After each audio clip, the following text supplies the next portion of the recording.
Hello दोस्तों, कैसे हो आप। मैं भावना आपका स्वागत करती हूँ आपके यूट्यूब चैनल स्टूडेंट इंडिया पर। आज का हमारा टॉपिक है रचना के आधार पर वाक्य के भेद। रचना क्या होते हैं, मैंने आपको बताया था कि जो रचना होती है वो बनावट, जो वाक्य की जो बनावट होती है उसे हम रचना के आधार पर बोल सकते हैं, बनावट के आधार पर वाक्य के भेद बोल सकते हैं। हमने पिछले जो टॉपिक पढ़ा था तो उसमें हमने पढ़ा था कि अर्थ के आधार पर वाक्य का भेद। तो मैंने क्या पढ़ा था उसमें कि जो कोई वाक्य होता है उसका अर्थ निकले उसे हम अर्थ के आधार पर वाक्य के भेद बोलते हैं। तो वाक्य को दो आधारों पर बांटा गया था, अर्थ के आधार पर और रचना के आधार पर। रचना के आधार पर हमने पिछली वीडियो में पढ़ लिया था, तो आज हम रचना के आधार पर पढ़ेंगे। जिसने भी मेरी पिछली वीडियो ना देखी हो तो प्लीज़ मेरी पिछली वीडियो देखो, जिससे आपको ये वीडियो अच्छी तरह समझ में आ जाए। तो शुरू करते हैं कि रचना के आधार पर वाक्य के भेद कितने होते हैं और रचना क्या होती है। तो रचना वाक्य विचार का है, रचना के आधार पर वाक्य के भेद। रचना के आधार पर वाक्य के कितने भेद होते हैं, ये मैंने डायग्राम बनाया जिसमें मैं आपको समझाऊंगी। रचना के आधार पर वाक्य के 3 भेद होते हैं। कितने भेद होते हैं? 3। रचना क्या होती है? बनावट। किसी जो वाक्य की सेंटेंस की किसी को हम बनाएं, किस प्रकार बनाएं, उसे हम कहते हैं रचना के आधार पर वाक्य के भेद या बनावट के आधार पर वाक्य के भेद। तो रचना के आधार पर वाक्य के 3 भेद होते हैं। कौन कौन से? साधारण वाक्य व सरल वाक्य होते हैं, मिश्र वाक्य होते हैं और तीसरा हमारा संयुक्त वाक्य होते हैं। ये 3 वाक्य होते हैं रचना के आधार पर वाक्य के भेद। तो जो साधारण व सरल वाक्य होते हैं वे एक सिंपल वाक्य होता है, बिल्कुल सिंपल वाक्य। ये विधानवाचक मत समझ लेना, क्योंकि विधानवाचक में मैंने आपको कहा था कि वो भी सिंपल वाक्य होता है। विधानवाचक में होता है कि किसी काम के करने या होने का पता चले, कोई काम हम कर रहे हो। और निषेधवाचक पढ़ाया था मैंने आपको अर्थ के आधार में कि किसी भी काम में मनाही की जाए। पर जो विधानवाचक होता है उसमें मनाही नहीं की जाती, वो काम हम कर रहे होते हैं। और जो निषेध होता है वो काम तो कर रहे हैं, उसमें मनाही की जाती है। समझ में आया? तो ये काम तो हाँ के लिए होता है विधानवाचक। तो ये साधारण वाक्य जो है ना, इसमें मनाही भी आ सकती है, कुछ भी आ सकता है इसके अंदर। पर हमने वाक्य का सिंपल जो वाक्य होता है वो सिंपल होना चाहिए, ठीक है। तो साधारण व सरल वाक्य तो हमारा पहला था रचना के आधार पर।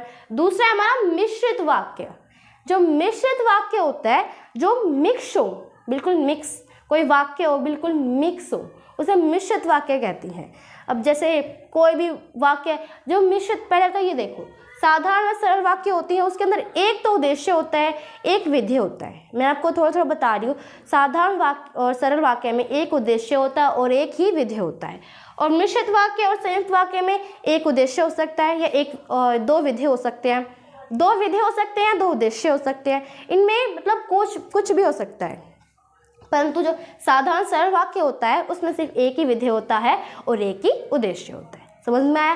तो अब हम रचना के आधार पर वाक्य का पहला भेद हमारा कौन सा है? साधारण या सरल वाक्य, जो बिल्कुल सिंपल सा वाक्य होता है, उसके बारे में हम पढ़ेंगे। तो अब हम पढ़ने जा रहे हैं साधारण व सरल वाक्य। ये है रचना के आधार का पहला भेद। साधारण व सरल वाक्य जो एक सिंपल वाक्य होता है, जिस वाक्यों में एक उद्देश्य तथा एक विधेय होता है, उसे हम साधारण या सरल वाक्य कहते हैं।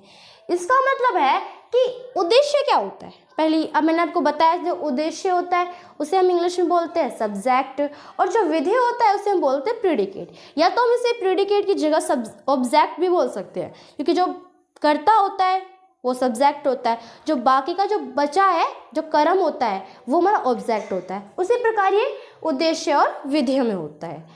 तो जिस वाक्य में सिर्फ एक ही उद्देश्य हो और एक ही विधेय हो, वो हमारा सरल या साधारण वाक्य कहलाता है। जैसे उदाहरण देखते हैं हम, वर्षा हो रही है। तो जो वर्षा है ये क्या है? हमारा उद्देश्य है, सब्जेक्ट है, ये कर्ता है, और जो कार्य कर रहा है वो कर्ता होता है। ये उद्देश्य है हमारा, एक ही उद्देश्य है इसमें।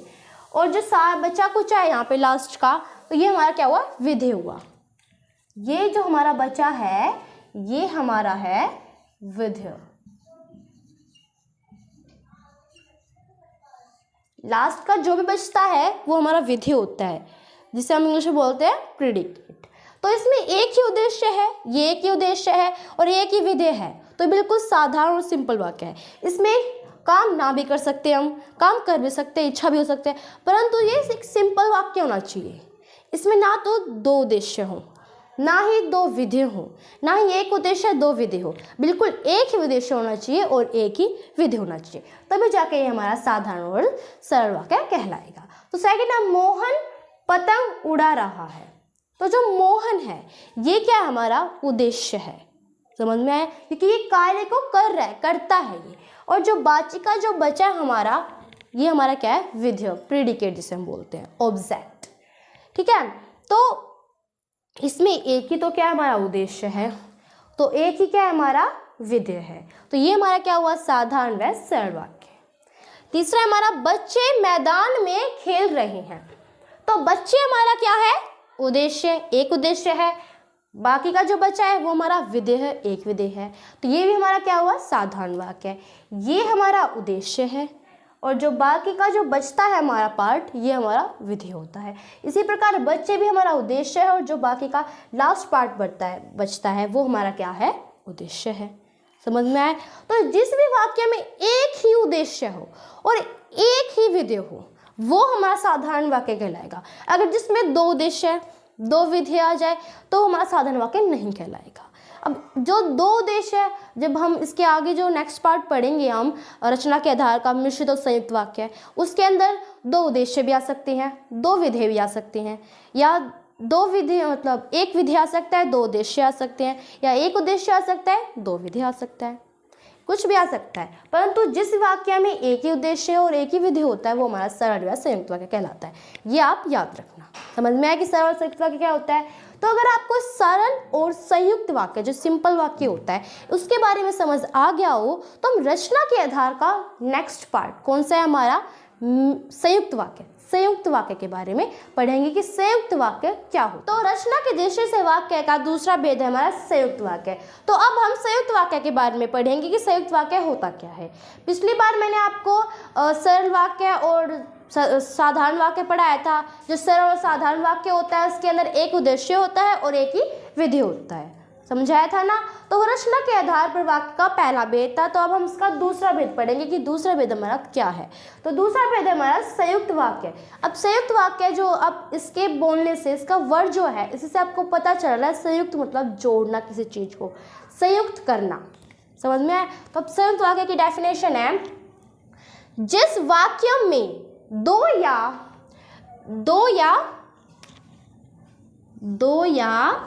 दो से अधिक स्वतंत्र उपवाक्य हो तथा समुच्चय बोधक अवयव द्वारा जुड़े होते हैं, उन्हें हम संयुक्त वाक्य कहते हैं। संयुक्त समुच्चय बोधक अवयव भी आना चाहिए यहाँ पे, समुच्चय बोधक अवयव द्वारा जुड़े होते हैं, उन्हें हम संयुक्त वाक्य कहते हैं। अब इस समुच्चय बोधक क्या होता है। समुच्चय बोधक का मतलब होता है जैसे कोई एक सेंटेंस हो और दूसरा सेंटेंस हो, अगर उन्हें हम जोड़ देते हैं उन्हें हम समुच्चय बोधक कहते हैं, और जिसके द्वारा जोड़ते हैं उन्हें हम अवयव बोलते हैं।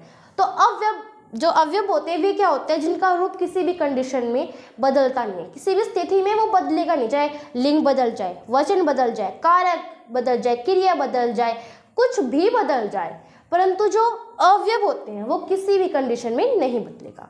मैंने आपको विकारी और अविकारी शब्द पढ़ाए थे ना मैंने आपको, जो प्रयोग के आधार पर शब्दों के दो पार्ट बताए थे मैंने, कौन कौन सा, विकारी और अविकारी शब्द। विकारी शब्द में मैंने आपको बताया था कि ये वे शब्द होते हैं जो अपना रूप किसी भी कंडीशन में बदल लेते हैं, परिस्थिति में बदल लेते हैं, और जो अविकारी शब्द होते हैं वो अपना रूप नहीं बदलते हैं। तो इसी प्रकार अवयव भी सेम ऐसे ही होते हैं अविकारी शब्द की तरह, जो अपना रूप किसी भी कंडीशन में नहीं बदलते, उसे हम अवयव बोलते हैं। तो समुच्चय बोधक अवयव का मतलब होता है जैसे कोई एक सेंटेंस और दूसरा सेंटेंस को जोड़ने के लिए हम जिस अवयव का प्रयोग करते हैं उसे हम समुच्चय बोधक अवयव बोलते हैं। जैसे राम खेलता है और सीता पढ़ती है। अब जैसे मैं राम खेलता है, यहाँ फुल स्टॉप कर दिया, मतलब ये कंप्लीट कर दिया मैंने, फुल स्टॉप नहीं मतलब पूर्ण विराम लगा दिया, यहाँ पे कंप्लीट हो गया वाक्य। और हम फिर बोलेंगे सीता पढ़ती है। राम खेलता है ये अलग वाक्य हो गया, सीता पढ़ती है वो अलग वाक्य होगा। इसे जोड़ने के लिए हमने एक समुच्चय बोधक अवयव का प्रयोग किया जो है और का प्रयोग किया। अब और की वजह से ये जो वाक्य है पूरा वो एक साथ हो गया, और जो राम खेलने के बाद मैंने पूर्ण विराम लगाया था वो भी हट जाएगा, और एक मैंने पहले तो अलग अलग वाक्य बोले, फिर मैंने एक साथ इस वाक्य को बोल दिया और लास्ट में पूर्ण विराम लगा दिया। तो ये हमारा क्या हुआ, संयुक्त वाक्य। जो एक दो वाक्य को हम जोड़ते हैं और समुच्चय बोधक अवयव के द्वारा जोड़ते हैं तो उसे हम क्या कहते हैं, संयुक्त वाक्य। अब समुच्चय बोधक अवयव कौन कौन से होते हैं? समुच्चय बोधक अवयव होते हैं जैसे कि और, एवं, तथा, क्योंकि,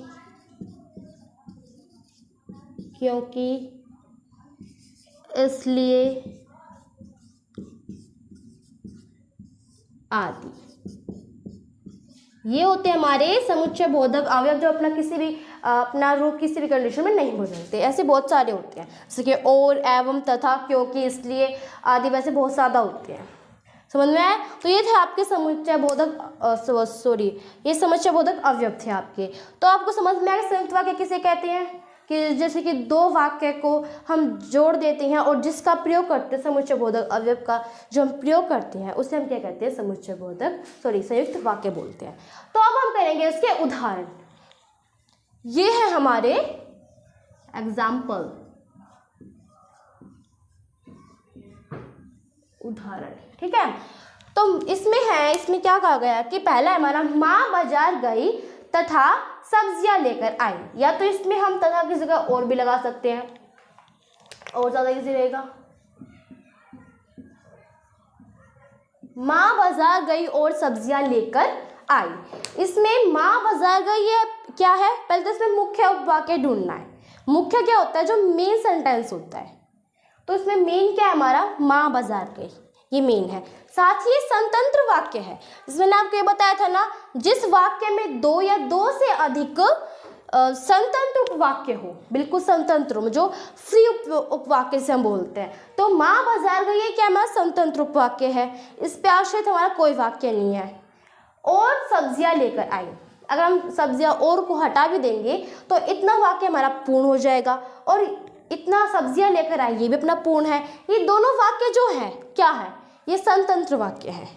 क्या है ये, स्वतंत्र वाक्य है। अब इन्हें हमें संयुक्त वाक्य में बदलने के लिए किसका प्रयोग करना है, समुच्चय बोधक अवयव का प्रयोग करना है। तो हमने समुच्चय बोधक अवयव का प्रयोग किया और, हमने और का प्रयोग किया, ये क्या हमारा समुच्चय बोधक अवयव है।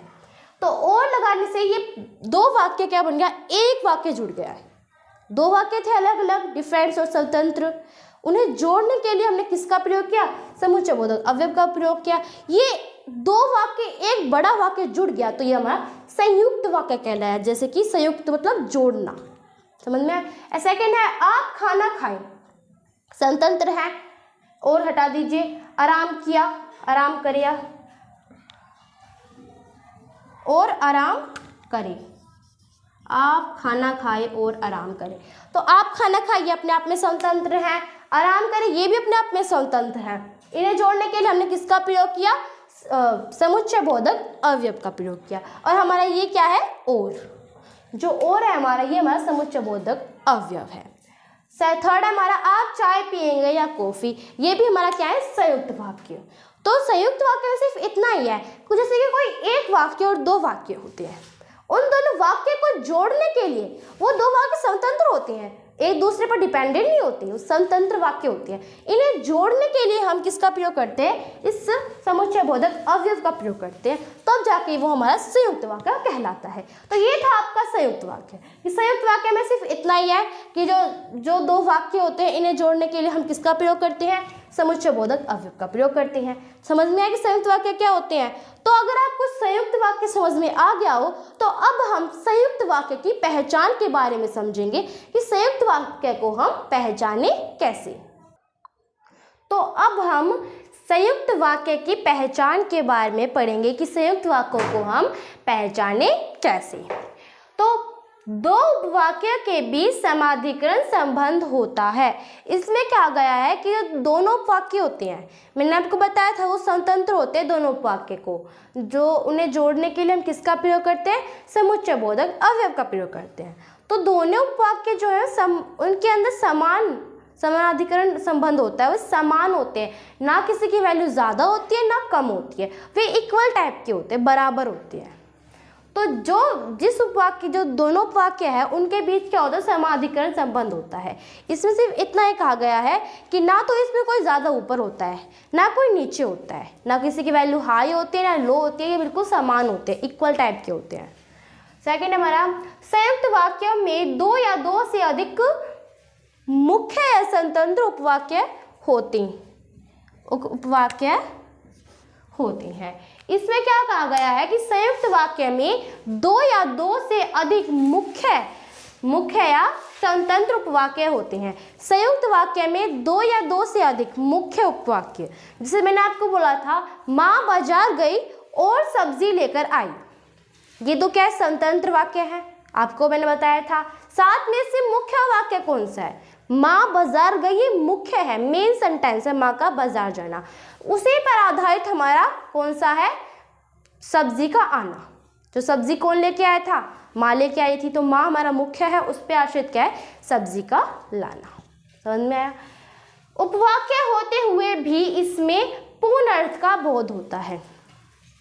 ये उपवाक्य भी हैं, जो मुख्य उपवाक्य है, ये उपवाक्य होते हुए भी ये पूर्ण है। इसमें इसे बोलने के लिए दूसरे शब्द मतलब वाक्य की जरूरत नहीं लेनी पड़ती, ये अपने आप में ही पूर्ण होती हैं। अब मैंने आपको बताया था कि जो सब्जी लेकर आई है उस पर आश्रित है। आश्रित का मतलब ये नहीं होता उसकी सहायता ले रहा है, ये सहायता लेना नहीं होता, उस पर डिपेंडेड होता है, निर्भर होता है। ये मतलब ये जो सब्जी लाना है वो माँ के बाजार जाने पर आश्रित है। ठीक है, तो उपवाक्य होते हुए भी इसमें पूर्ण अर्थ का बोध होता है, मतलब ये पूर्ण होते हैं, इसके अंदर दूसरे वाक्य की सहायता नहीं लेनी पड़ती। मुख्य उपवाक्य अपने आप को पूर्ण करने के लिए किसी दूसरे उपवाक्य पर आश्रित नहीं होते। जैसे मैंने आपको बताया, जो हमारा मेन सेंटेंस होता है मुख्य उपवाक्य, अपने आप को पूर्ण करने के लिए किसी अन्य दूसरे वाक्य की सहायता नहीं लेते, वे अपने आप में ही पूर्ण होते हैं, वे उनमें अधूरापन नहीं होता, वे अपने आप में क्या होते हैं, पूर्ण होते हैं, इसलिए उन्हें दूसरे वाक्य की सहायता नहीं लेनी पड़ती। तो ये था आपका संयुक्त वाक्य की पहचान। तो संयुक्त वाक्य में सिर्फ इतना ही था कि इसमें समानाधिकरण होता है, उनके बीच में जो संयुक्त वाक्य में दो या दो से अधिक मुख्य है, मतलब ये मुख्य उपवाक्य भी होते हैं, साथ में स्वतंत्र वाक्य भी होते हैं। इसके अंदर उपवाक्य होते हुए भी ये पूर्ण अर्थ का बोध होता है, इसके अंदर ये पूर्ण होते हैं। मुख्य उपवाक्य अपने आप को पूर्ण करने के लिए किसी दूसरे उपवाक्य की सहायता नहीं लेते। तो ये था आपका संयुक्त वाक्य की पहचान। तो संयुक्त वाक्य में सिर्फ इतना ही था। तो अब हम रचना की दृष्टि से वाक्य का कौन सा तीसरा प्रकार पढ़ेंगे। तीसरा प्रकार कौन सा है हमारा, मिश्रित वाक्य। तो दोस्तों अब हम मिश्रित उपवाक्य के बारे में पढ़ेंगे। मिश्रित उपवाक्य रचना के आधार पर वाक्य का तीसरा भेद है। मिश्रित उपवाक्य, तो इसकी डेफिनेशन है, जिस वाक्यों में एक मुख्य उपवाक्य हो और एक या अधिक आश्रित उपवाक्य हो उसे हम क्या कहते हैं, मिश्रित उपवाक्य कहते हैं। मिश्र वाक्य में वह तो, जब, तब, क्योंकि, जैसा, तैसा आदि व्याधिकरण योजकों से जुड़े होते हैं। इसमें क्या कहा गया है, ये जो वह तो, जब, तब, क्योंकि, जैसा, तैसा, ये हमारे क्या व्याधिकरण योजक है। इससे जो वाक्य होते हैं उनमें इनका प्रयोग किया जाता है। इन वाक्य को मतलब एक वाक्य को दूसरे वाक्य पर डिपेंडेंट करने के लिए हमें, मतलब ये स्वतंत्र नहीं होते, इन्हें हम बिना स्वतंत्र करने के लिए हम इन व्याधिकरण का प्रयोग करते हैं। तो जिस वाक्य में एक मुख्य जो मेन उपवाक्य हो और उसी पर एक या अधिक क्या हो, आश्रित उपवाक्य हो, उसे हम क्या कहते हैं, मिश्रित उपवाक्य कहते हैं। तो अब हम इसके उदाहरण समझेंगे एग्जाम्पल्स के थ्रू। जैसे शाम हुई बिजली चढ़ेगी, जैसे क्या होता है, मतलब व्याधिकरण योजक है, जैसे हमारा क्या है, व्याधिकरण योजक है। जैसे शाम हुई, अच्छा जो हम वैसे भी लिख सकते थे वैसे भी लगा सकते हो, जैसे शाम हुई वैसे बिजली चली गई। तो इसमें हम पहले तो मुख्य उपवाक्य ढूंढेंगे कि इसके अंदर मुख्य उपवाक्य क्या है। तो मुख्य हमारा जैसे ही शाम हुई वैसे, ये मुख्य लग रहा है? नहीं, क्योंकि पूर्ण नहीं है, पूर्ण नहीं है। पर जो वाक्य पूर्ण होता है ना, वो ही हमारा मुख्य उपवाक्य होता है, पर ये पूर्ण नहीं है। अब बिजली का जाना तो छोड़ दो, अब जैसे ही शाम हुई, अब आपको अधूरापन लग रहा है, तो क्या हुआ? जैसे शाम, तो क्या हुआ? तो ये अधूरापन है, तो ये मुख्य उपवाक्य नहीं है। अब बिजली चली गई, ये क्या हमारा मुख्य उपवाक्य, क्योंकि ये मेन सेंटेंस है, ये पूर्ण है। तो मैं तो जैसे ही शाम हुई, ये क्या है? ये बिजली के जाने के ऊपर आधारित है, और उसमें हम व्याधिकरण योजक क्या जोड़ा है? जैसे। जैसे हमारा व्याधिकरण योजक है। समझ में आया? तो बिजली का जाना इसके ऊपर क्या आधारित है? जैसे ही शाम होना बिजली के जाने पर आश्रित है। जैसे इसमें बताया गया, जिस वाक्य में, मतलब जिस वाक्य में एक क्या हो हमारा, एक मुख्य उपवाक्य, ये मुख्य उपवाक्य है, और साथ ही आश्रित उपवाक्य हो। आश्रित मतलब जिस पर मुख्य उपवाक्य के ऊपर जो डिपेंडेड होता है, उसे हम आश्रित उपवाक्य बोलते हैं। तो बिजली के जाने पर क्या आश्रित है? शाम का होना। तो ये था हमारा मुख्य उपवाक्य, ये था हमारा मेन सेंटेंस। क्या था हमारा? ये मेन सेंटेंस। और ये क्या है? हमारा आश्रित उपवाक्य, जो डिपेंडेड होता है। समझ में आया? तो हम सेकंड है, जब आंधी आई तो धूल उड़ने लगी। तो इसमें हमें मुख्य उपवाक्य ढूंढना है, फिर उस पर आश्रित बताना कि उस पर आश्रित क्या है। तो जब आंधी आई, अब हमें अधूरापन लग रहा है, इस यहाँ तक का छोड़, धूल उड़ने लगी, यहाँ तक का छोड़ दीजिए, यहाँ तक का देखिए। जब आंधी आई तो आपको ऐसा फील हो रहा होगा, तो क्या हुआ? धूल उड़ने लगी, तब धूल उड़ने लगी। तो ये हिस्सा जो था हमारे यहाँ से लेकर यहाँ तक का, ये तो हमारा क्या है? आश्रित उपवाक्य है, क्योंकि ये पूर्ण नहीं है। और धूल उड़ने लगी हमारा पूर्ण है, तो ये हमारा क्या हुआ? मुख्य उपवाक्य, जिसे हम मेन सेंटेंस बोलते हैं। ठीक है? तो धूल उड़ने लगी, इसी पर आश्रित हमारा क्या है? जब आंधी का आना, धूल उड़ने पर आश्रित है। ठीक है? और उसमें व्याधिकरण योजक क्या जोड़ा था हमने? जब और तो। ये हमारा क्या था? व्याधिकरण योजक। व्याधिकरण योजक को हम क्यों प्रयोग करते हैं? व्याधिकरण योजक को हम इसलिए प्रयोग करते हैं कि जो ये, अगर हम जब नहीं लगाएंगे तो आंधी आई, ये अपने आप में फिर पूर्ण रह जाएगा, पूर्ण रह जाएगा ना। तो हमने व्याधिकरण योजक से इसे हमने आश्रित कर दिया, किसी के ऊपर आश्रित डाल दिया, इसको किसी के ऊपर डिपेंडेंट डाल दिया। अब धूल उड़ने लगी, इस पर हमने क्या, मतलब व्याधिकरण योजक नहीं लगाया, परंतु हमने जो आश्रित है, स्टार्टिंग में अगर हम व्याधिकरण योजक लगा देंगे तो ये लास्ट वाले पर क्या हो जाएगा? आधारित हो जाएगा। जैसे मैंने आपको साधारण सरल वाक्य पढ़ाए थे, साधारण सरल वाक्य बिल्कुल सिंपल वाक्य होता है, इसमें एक उद्देश्य और एक विधेय होता है। और जो उसमें संयुक्त वाक्य पढ़ाया था ना मैंने आपको, संयुक्त वाक्य में क्या होता है? दोनों वाक्य क्या होते हैं? दोनों वाक्य होते हैं, मतलब स्वतंत्र वाक्य होते हैं, दोनों वाक्य स्वतंत्र होते हैं। ठीक है? और उन्हें जोड़ने के लिए हम उसका समुच्चय बोधक अवयव का प्रयोग करते हैं। इसमें कोई एक दूसरे पर आधारित नहीं होता, परंतु इसमें स्टार्टिंग में क्या होता है? आश्रित होता है, फिर जाके हमारा क्या होता है? मुख्य उपवाक्य होता है। जो आश्रित होता है, ये मुख्य उपवाक्य पर डिपेंडेंट होता है। समझ में आया? जब राम आया तो श्याम चला गया, सेम वही है। जब और तो हमारा क्या है? व्याधिकरण योजक है। और जब हमने क्यों प्रयोग किया? क्योंकि इसको हमने अधूरा छोड़ने के लिए। अगर हम इसको अधूरा ना छोड़ेंगे और इनको हम जोड़ देंगे तो ये तो हमारा संयुक्त वाक्य कहलाएगा, क्योंकि अगर ये भी पूर्ण हो जाएगा, राम आया और श्याम चला गया, ये भी पूर्ण हो जाएगा। अब इसे जोड़ना चाहिए, हमें जोड़ना है तो हम और का प्रयोग करना पड़ेगा। अब और का प्रयोग करेंगे तो ये हमारा क्या? संयुक्त वाक्य कहलाएगा। तो हमें ये मिश्रित वाक्य मिश्रित वाक्य पे करना है। तो हम इसमें क्या लिखेंगे? जब राम आया तो श्याम चला गया। राम का आना हमारा क्या है? आश्रित उपवाक्य है। श्याम का जाना हमारा क्या है? मुख्य उपवाक्य। तो जब राम आया, ये क्या है हमारा? आश्रित, क्योंकि राम का आना श्याम के जाने पर डिपेंडेड है।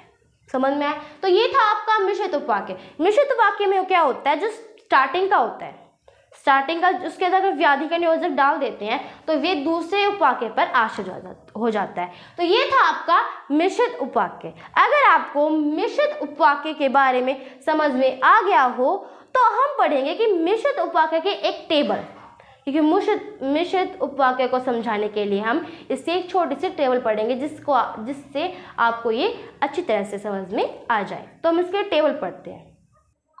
तो दोस्तों अब हम जो मैंने आपको उसमें मिश्रित उपवाक्य पढ़ाया था ना, तो उसका मैंने टेबल ली है जो आपको समझाने के लिए अच्छी तरह से कि उसमें योजक क्या था, मुख्य उपवाक्य क्या थे और आश्रित उपवाक्य क्या थे। तो ये था आपका एक टेबल, ठीक है। तो अब इसमें क्या है, स्टार्टिंग में बिजली चली गई, मतलब बिजली चली गई, ये हमारा क्या था, मुख्य उपवाक्य। उसी पर आधारित हमारा क्या था, श्याम होना, क्योंकि श्याम होना बिजली के जाने पर क्या था, आधारित था। और योजक हमने क्या लगाया था, जैसे। तो जैसे ही श्याम हुई बिजली चली गई, समझ में आया। क्योंकि जब बिजली चली गई ये हमारा पूर्ण वाक्य था, तो ये मुख्य उपवाक्य हुआ। और जो जैसे ही श्याम हुई ये हमारा अधूरा, मतलब इसके आगे में लग रहा है कि हमें कुछ जोड़ना है, तो ये हमारा अपूर्ण वाक्य था। तो ये क्या था, बिजली के जाने के ऊपर आश्रित था। सेकेंड हमारा धूल उड़ने लगी जब, तो क्या हमारा योजक, आंधी आई, ये हमारा क्या है, आश्रित उपवाक्य। तो धूल उड़ने लगी ये पूर्ण लग रहा है हमें, तो ये मुख्य उपवाक्य में आया। और हमने योजक क्या लगाया था, व्याधिकरण योजक, जब, तो ये हमारा व्याधिकरण योजक था, जिसके द्वारा हमने इस वाक्य को अपूर्ण किया था, इस वाक्य को, इसलिए हमें आश्रित के ऊपर डाला था। तो ये आंधी हुई मतलब आंधी आई, जब आंधी आई,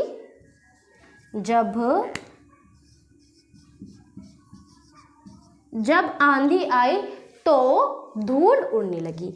अब जब आंधी आई ये क्या था, हमारा आश्रित उपवाक्य, क्योंकि जब आंधी आई है हमें क्या लग रहा था, अधूरापन लग रहा था इसके अंदर, हमें ऐसा लग रहा था कि इसके आगे में कुछ जोड़ना है, तो ये हमारा मुख्य उपवाक्य नहीं होगा। और धूल उड़ने लगी ये मुख्य उपवाक्य है, क्योंकि ये पूर्ण है, इसलिए मुख्य उपवाक्य में आया। और हमने योजक क्या लगाया था इसके अंदर, जब, तो ये हमारा योजक था। थर्ड हमारा श्याम चला गया, श्याम चला गया, योजक क्या लगाया था, जब, तो जब श्याम चला गया तो राम आया, राम आया क्या था, आश्रित उपवाक्य, कि जब राम आया तो क्या हुआ, श्याम चला गया। तो श्याम चला गया हमारा मुख्य उपवाक्य में आता है। और हमने योजक क्या लगाया था, जब, तो, और हमारा आश्रित क्या था, राम आया। तो ये थे आपकी मिश्रित उपवाक्य की टेबल, जिसका आपको समझ में आ गई हो, ठीक है। अगर आपको मेरा जितना समझ में आया तो इस वीडियो को लाइक करना, सब्सक्राइब करना और शेयर करना। अगर आपको इसमें कोई भी दिक्कत आए तो इसे कमेंट सेक्शन में मुझे लिखकर ज़रूर बताना। अब ये कंप्लीट नहीं हुआ है, इसके आगे हमारा आश्रित उपवाक्य है, क्योंकि दो उपवाक्य होते हैं ना, एक तो होता है मुख्य उपवाक्य, दूसरा होता है आश्रित उपवाक्य।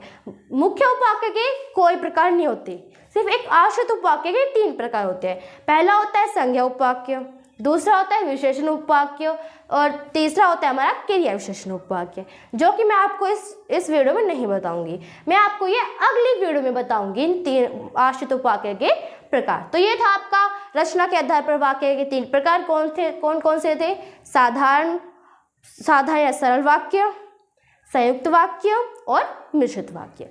समझ में आया आपको? तो ये आपके रचना के आधार पर वाक्य के कंप्लीट भेद हो गए हो।